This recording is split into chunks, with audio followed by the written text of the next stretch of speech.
സഹോദരരെ, പ്രഭാഷകന്റെ പുസ്തകത്തിൽ നിന്നുള്ള വായന 47 അധ്യായം 2 മുതൽ 11 വരെയുള്ള തിരുവചനങ്ങൾ. സമാധാന ബലിയിൽ വിശിഷ്ടമായ കൊഴുപ്പെന്ന പോലെ ഇസ്രായേൽ ജനത്തിൽ നിന്ന് ദാവീദ് തിരഞ്ഞെടുക്കപ്പെട്ടു. അവൻ കോലാട്ടിൻകുട്ടികളോട് കൂടെ എന്ന പോലെ സിംഹങ്ങളുമായും ചെമ്മരിയാട്ടിൻകുട്ടികളോട് കൂടെ എന്ന പോലെ കരടികളുമായും കളിയാടി. അവൻ യൗവനത്തിൽ കവിണിയിൽ കല്ല് ചേർത്ത് കരമുയർത്തിയപ്പോൾ ഗോലിയാത്തിന്റെ അഹങ്കാരം തകർത്തില്ലേ? ആ മല്ലനെ കൊന്ന് അവൻ ജനത്തിന്റെ അപമാനം നീക്കിയില്ലേ? അവൻ അത്യുന്നതനായ കർത്താവിനോട് അപേക്ഷിച്ചു. തന്റെ ജനത്തിന്റെ ശക്തി വർദ്ധിപ്പിക്കുന്നതിന് വേണ്ടി ഒരു യുദ്ധവീരനെ കൊല്ലുന്നതിന് അവിടുന്ന് അവന്റെ വലത്തുകരം ശക്തമാക്കി. 10,000ങ്ങളുടെ മേൽ വിജയം വരിച്ചവൻ എന്ന് ആർത്തു വിളിച്ചുകൊണ്ട് അവർ അവനെ മഹത്വത്തിന്റെ കിരീടം അണിയിച്ചു. കർത്താവിന്റെ അനുഗ്രഹങ്ങളെ പ്രതി അവർ അവനെ സ്തുതിച്ചു. ചുറ്റുമുള്ള ശത്രുക്കളെ അവൻ തുടച്ചു മാറ്റി. എതിരാളികളായ ഫിലിസ്ത്യരെ അവൻ നശിപ്പിച്ചു. ഇന്നും അവർ ശക്തിയേറ്റവരായി കഴിയുന്നു. തന്റെ എല്ലാ പ്രവൃത്തികളിലും അവൻ അത്യുന്നതന്റെ മഹത്വം പ്രകീർത്തിച്ച് പരിശുദ്ധനായ ദൈവത്തിന് കൃതജ്ഞത അർപ്പിച്ചു. അവൻ പൂർണ്ണ ഹൃദയത്തോടെ സൃഷ്ടാവിനെ സ്നേഹിക്കുകയും അവിടുത്തേക്ക് സ്തുതി പാടുകയും ചെയ്തു. ബലിപീഠത്തിന് മുമ്പിൽ മധുരമായ ഗാനം ആലപിക്കുവാൻ അവൻ ഗായക സംഘത്തെ നിയോഗിച്ചു. അവൻ ഉത്സവങ്ങൾക്ക് മനോഹാരിത പകരുകയും അവയുടെ കാലം നിശ്ചയിക്കുകയും ചെയ്തു. അവർ ദൈവത്തിന്റെ വിശുദ്ധ നാമത്തെ സ്തുതിച്ചപ്പോൾ അവരുടെ സ്തുതിഗീതങ്ങളാൽ ഉദയത്തിനും മുമ്പ് തന്നെ വിശുദ്ധ സ്ഥലം മുഖരിതമായി. കർത്താവ് അവന്റെ പാപം നീക്കിക്കളയുകയും അവന്റെ അധികാരം എന്നേക്കും ഉറപ്പിക്കുകയും ചെയ്തു. അവിടുന്ന് അവന് രാജ്യത്വവും ഇസ്രായേലിൽ മഹത്വത്തിന്റെ സിംഹാസനവും ഉടമ്പടി വഴി നൽകി.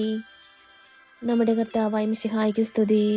സഹോദരരെ, വിശുദ്ധ മർക്കോസ് എഴുതിയ സുവിശേഷം 6 അധ്യായം 14 മുതൽ 29 വരെയുള്ള തിരുവചനങ്ങൾ. ഹെരോദേസ് രാജാവും ഇക്കാര്യങ്ങൾ കേട്ടു. യേശുവിന്റെ പേര് പ്രസിദ്ധമായി കഴിഞ്ഞിരുന്നു. ചിലർ പറഞ്ഞു, സ്നാപക യോഹന്നാൻ മരിച്ചവരിൽ നിന്ന് ഉയർപ്പിക്കപ്പെട്ടിരിക്കുന്നു. അതുകൊണ്ടാണ് അത്ഭുതകരമായ ഈ ശക്തികൾ ഇവരിൽ പ്രവർത്തിക്കുന്നത്. മറ്റു ചിലർ പറഞ്ഞു, ഇവൻ ഏലിയ ആണ്. വേറെ ചിലർ പറഞ്ഞു, പ്രവാചകർ ഒരുവനെ പോലെ ഇവനും ഒരു പ്രവാചകനാണ്. എന്നാൽ ഇതെല്ലാം കേട്ടപ്പോൾ ഹെരോദേസ് പ്രസ്താവിച്ചു, ഞാൻ ശിരച്ഛേദനം ചെയ്ത യോഹന്നാൻ ഉയർപ്പിക്കപ്പെട്ടിരിക്കുന്നു. ഹെരോദേസ് ആളയച്ച് യോഹന്നാനെ പിടിക്കുകയും കാരാഗൃഹത്തിൽ ബന്ധിക്കുകയും ചെയ്തിരുന്നു. സ്വന്തം സഹോദരനായ പീലിപ്പോസിന്റെ ഭാര്യ ഹെരോദി നിമിത്തമാണ് അവൻ ഇങ്ങനെ ചെയ്തത്. അവൻ അവളെ വിവാഹം ചെയ്തിരുന്നു. യോഹന്നാൻ ഹെരോദേസിനോട് പറഞ്ഞു, സഹോദരന്റെ ഭാര്യയെ നീ സ്വന്തമാക്കുന്നത് നിഷിദ്ധമാണ്. തന്മൂലം ഹെരോദ്യയ്ക്ക് യോഹന്നാന്റെ വിരോധം തോന്നി. അവനെ വധിക്കാൻ അവൾ ആഗ്രഹിച്ചു. എന്നാൽ അവൾക്ക് സാധിച്ചില്ല. എന്നാൽ യോഹന്നാൻ നീതിമാനും വിശുദ്ധനുമാണെന്ന് അറിഞ്ഞിരുന്നതുകൊണ്ട് ഹെരോദേസ് അവനെ ഭയപ്പെട്ടു സംരക്ഷണം നൽകിപ്പോന്നു. അവന്റെ വാക്കുകൾ അവനെ അസ്വസ്ഥനാക്കിയിരുന്നെങ്കിലും അവൻ പറയുന്നത് സന്തോഷത്തോടെ കേൾക്കുമായിരുന്നു.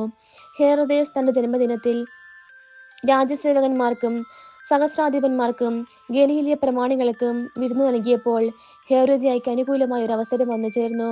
അവളുടെ മകൾ വന്ന് നൃത്തം ചെയ്ത് ഹെരോദേസിനെയും അതിഥികളെയും പ്രീതിപ്പെടുത്തി. രാജാവ് പെൺകുട്ടിയോട് പറഞ്ഞു, നീ ആഗ്രഹിക്കുന്ന എന്തും ചോദിച്ചു കൊള്ളുക, അത് ഞാൻ നിനക്ക് തരും. അവൻ അവളോട് സബരം ചെയ്ത് പറഞ്ഞു, നീ എന്ത് തന്നെ ചോദിച്ചാലും എൻ്റെ രാജ്യത്തിന്റെ പകുതി പോലും ഞാൻ നിനക്ക് തരും. അവൾ പോയി അമ്മയോട് ചോദിച്ചു, ഞാൻ എന്താണ് ആവശ്യപ്പെടേണ്ടത്? അമ്മ പറഞ്ഞു, സ്നാപക യോഹന്നാന്റെ ശിരസ്. അവൾ ഉടനെ അകത്ത് വന്ന് രാജാവിനോട് ആവശ്യപ്പെട്ടു, ഇപ്പോൾ തന്നെ സ്നാപക യോഹന്നാന്റെ ശിരസ് ഒരു തളികയിൽ വെച്ച് എനിക്ക് തരണമെന്ന് ഞാൻ ആഗ്രഹിക്കുന്നു. രാജാവ് അതീവ ദുഃഖിതനായി. എങ്കിലും തന്റെ സബരത്തെ പ്രതിയും അതിഥികളെ വിചാരിച്ചും അവളുടെ ആഗ്രഹം നിരസിക്കാൻ അവന് തോന്നിയില്ല. അവന്റെ തല കൊണ്ടുവരാൻ ആജ്ഞാപിച്ച് ഒരു സേവകനെ രാജാവ് ഉടനെ അയച്ചു. അവൻ കാരാഗൃഹത്തിൽ ചെന്ന് യോഹന്നാന്റെ തല വെട്ടിയെടുത്തു. അതൊരു തളികയിൽ വെച്ച് കൊണ്ടുവന്ന് പെൺകുട്ടിക്ക് കൊടുത്തു. അവൾ അത് അമ്മയെ ഏൽപ്പിച്ചു. ഈ വിവരം അറിഞ്ഞ് യോഹന്നാന്റെ ശിഷ്യന്മാർ വന്ന് മൃതദേഹം കല്ലറയിൽ സംസ്കരിച്ചു.